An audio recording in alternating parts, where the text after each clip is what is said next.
वो कहते हैं ना, जमाने को मत बदलो, बदलना है तो खुद को बदलो, जमाना खुद ब खुद बदल जाएगा।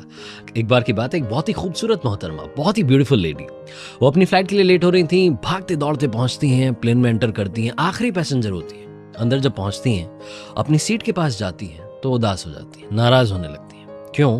क्योंकि उनकी सीट के पास वाली सीट पर एक दिव्यांग व्यक्ति बैठे होते हैं, जिनके दोनों हाथ नहीं थे।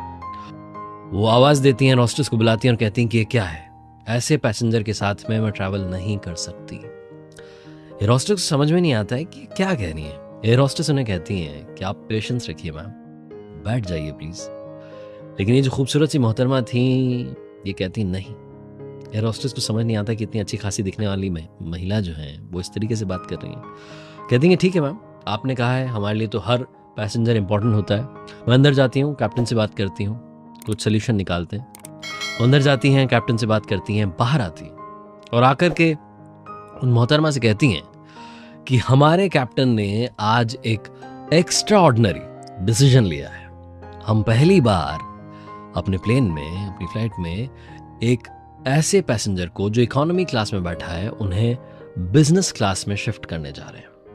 ये सुनने के बाद में ये जो खूबसूरत सी मोहतरमा थी, आखिरी पैसेंजर, ये बड़ी खुश होती हैं, रिलैक्स फील करती हैं कि चलो फाइनली मेरी सुनी गई।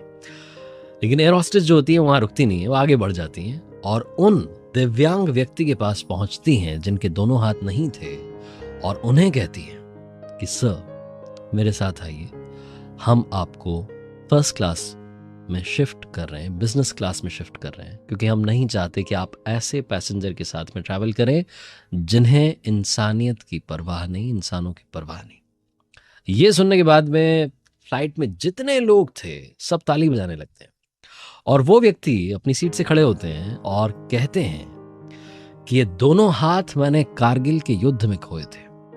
और जब इन मैडम की बात सुन रहा था तो मुझे लगा कि किन लोगों के लिए हम वहां जान गंवाने के लिए तैयार हैं। लेकिन जब कैप्टन का फैसला सुना और आप लोगों की तालियां सुनी तो मुझे लगा कि नहीं, हम देशवासियों के लिए ही लड़ाई लड़ रहे हैं।